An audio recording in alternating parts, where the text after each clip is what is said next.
Also die Hindernis in unserem Gebiet ist es für die politische Entwicklung ist Israel.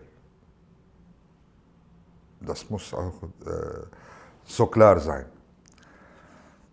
Als Israel gegründet hat, 1948, hat von Imperialismus eine Aufgabe. Die erste Aufgabe war, die arabischen Länder mussten nicht vereinigt. Das ist die erste Aufgabe. Die zweite Aufgabe von Israel gegen die nationale Befreiungsbewegung von allen politischen Wegen, also dagegen stehen. Ja? Die dritte, der Reichtum, die im Nahen Osten mit Erdöl und mit den Wassers und alles, also immer, damit diese Reichtum, also USA kann, also blockiert, indirekt oder direkt, muss eine Staat, die dann als Polizei die Rolle spielt. Wer ist der Staat? Israel. Wer ist der Staat? Ist Israel. Also die Hindernisse für unsere Entwicklung im Nahen Osten ist Israel. Diese Hindernisse müssen wir dagegen kämpfen.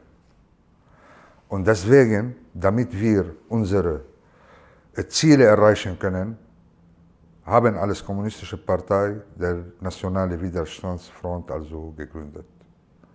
Also leider, also entweder Syrien oder Irak oder Libanon oder Ägypten oder jeder arabischen Land kann überhaupt also sich seine Politik entwickelt nichts, wenn diesem Ziel gegen den Imperialismus und den Zionismus nicht zu erreichen. Also da müssen wir die Hauptaufgabe für unsere kommunistischen Parteien, besonders Libanons, das hat unsere Partei erklärt an dem zweiten Parteitag. Wir müssen diesem Ziel erreichen. Also Israel, also den Krieg zu verlieren. Gegen das palästinensische Volk und gegen unser Volk. Also wir leben immer also unter den israelischen Drohungen. Wir leben immer. Bis zum Zeit. Ich möchte über Libanon und unsere libanesische kommunistische Partei und unsere Erfahrung sprechen. Damit. Ein kleines Land grenzte am Süden Palästina, am Norden und Osten Syrien und am Westen Mittelmeer. Also wir haben keine Möglichkeit, eine andere Möglichkeit, also mit einem Land also zu arbeiten ohne Syrien. Wir müssen mit Syrien arbeiten. Wir müssen eine gute politische Kontakt mit Syrien zu bauen. Das müssen wir. Für unsere Wirtschaft, für unsere Agrar, für unsere Beziehungen zwischen also die Westen und Osten über unsere Hafen. Libanon hat keine entwickelte oder ökonomische Wirtschaft. Der hatte keinen. Nur diesen Transitweg, also an der Küste. Da hatte der libanesische Hafen, Beirut-Hafen, die Rolle gespielt. Immer. Deswegen haben also um 2020 den Hafen in Beirut also bombardiert. Und ich bin an der Meinung, dass die Israel haben diese Hafen bombardiert und zerstört gemacht mit Beirut. Ich komme wieder an der Frage. Ja? 1976 war sehr schlechter Kontakt mit den Syrischen, also zwischen der libanesischen Nationalbewegung und der syrischen Regierung. Weil wir so stärker waren und sie hatten Angst von uns. Um eine ganz also entwickelte politische, wirtschaftliche Regierung aufbauen können, das macht ein bisschen Gefahr für die Baas-Partei an der Nähe. Deswegen waren also nicht mit uns. Sie wollten auch nicht diese Vereinigung aus Zusammenarbeit zwischen PLO und der libanesischen Befreiungsbewegung. Sie wollten nicht. Deswegen, sie sind gegen die Meinung von der Sowjetunion. Die syrischen Truppen am 1976 kommen nach Libanon und sie haben so einen kleinen Krieg gegen uns gemacht. Meine Bruder ist ermordet. Und der erste Schuss, was ich geschossen habe, war gegen die syrischen Truppen in Hamdun. War ich 17 Jahre alt. Der erste Schuss, was ich geschossen habe in diesem Krieg, war gegen die syrischen Truppen. Aber trotz alledem, nachdem Sadat Tel Aviv besucht hat und den Camp David Abkommen unterschrift hat, also da gangen wir in eine ganz neue Phase. Und in diesen Phasen mussten gegen diese kapitalistische Abkommen kämpfen. PLO und die libanesische Befreiungsbewegung könnten allein das Ziel nicht erreichen. Und Syrien brauchte in dieser Zeit die guten Kontakte mit uns wieder aufbauen, weil Ägypten ist also an dem Weg von USA und Israel mitgearbeitet hat. Ja? An dieser Zeit, also nach Camp David Abkommens, wir haben wieder einen sehr guten Kontakt mit der syrischen Regierung aufgebaut, sehr gut. Und von dem Weg hat unsere libanesische nationale Kräfte, die Waffen von der Sowjetunion bekommen, die Waffen von der Deutschen Demokratischen Republik auch bekommen und wir waren so stark wieder.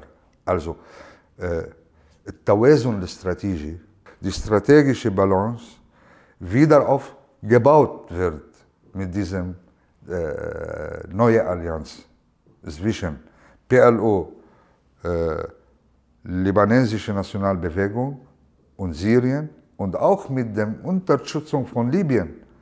Gaddafi in dieser Zeit hat eine sehr gute Rolle gespielt gegen Sadat, gegen seine Politik und gegen die amerikanische Politik im Nahen Osten.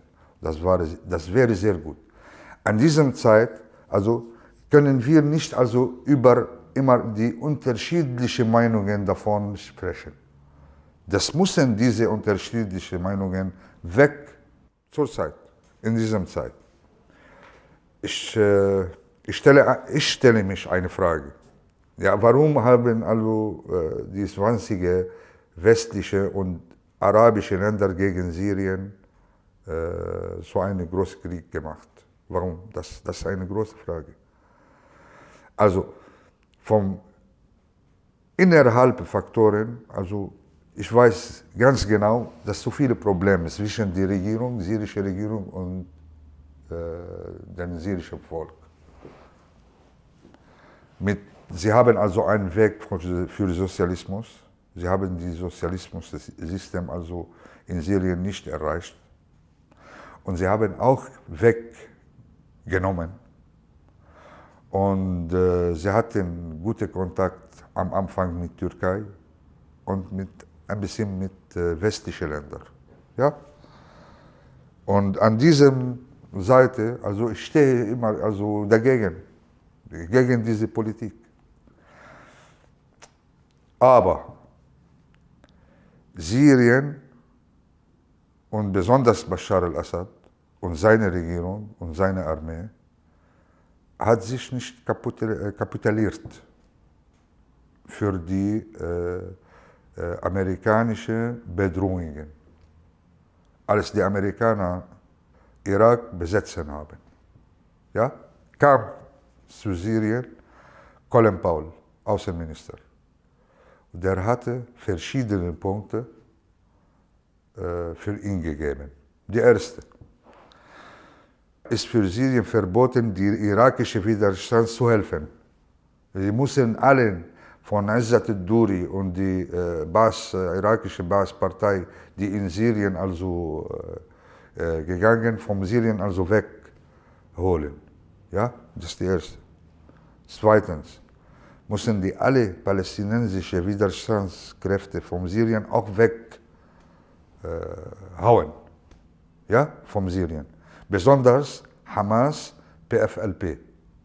Sie mussten also die Zentrum, die in Damaskus öffneten, alle geschlossen. Drittens, Syrien muss auch den libanesischen Widerstandsfront und Hezbollah besonders, also den Waffen abgezogen und nicht mehr also den Waffen nach Libanon zu schicken. Viertens, sie muss die Kontakt also zwischen Syrien und Iran beendet. Ja?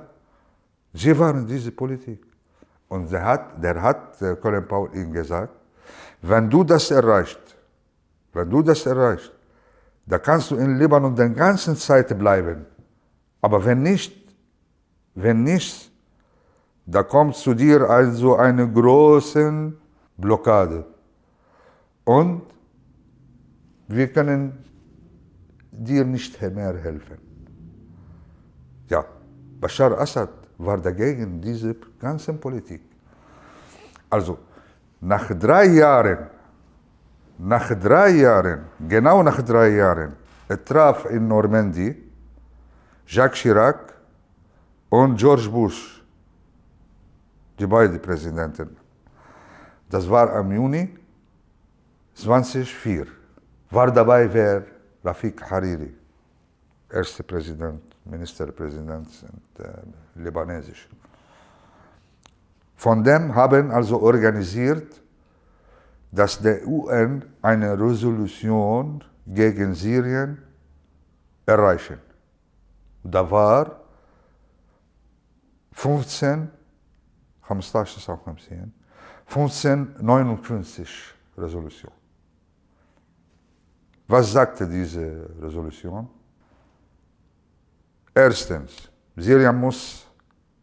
syrische Truppen müssen vom Libanon abgezogen werden. Erstens. Zweitens, neue Wahl für den libanesischen Präsidenten. Der war Emil Lahoud, der hatte sehr guten Kontakt mit uns, mit der libanesischen Widerstandsfront, mit Hezbollah und mit Syrien. Sie wollten eine neue Wahl, neue Präsidentenwahl. Zweitens. Drittens, müssen abgezogen alle Waffen vom Hezbollah und die gegen israelische Kräfte kämpfen. Abziehen. Alle Waffen. Ja, von Libanon. Viertens, UN-Truppen in Libanon, die die Grenze zwischen Libanon und Palästina beobachten, müssen seine Aufgabe nach Syrien kommen, um auch die Grenze zwischen Libanon und Syrien beobachten, damit keine Waffen von Syrien also nach Libanon kommen. So steht also die syrische Politik an unserer Meinung. Wenn Syrien also an die richtige politische arabische Seite steht, haben also die USA, auch die arabische reaktionäre Länder gegen Syrien diesen Krieg also gemacht. Damit seine Politik, diese Widerstandspolitik gegen USA im Nahen Osten und gegen diesen Zionismus, diese Regierung also gebrochen, in diese Politik gebrochen.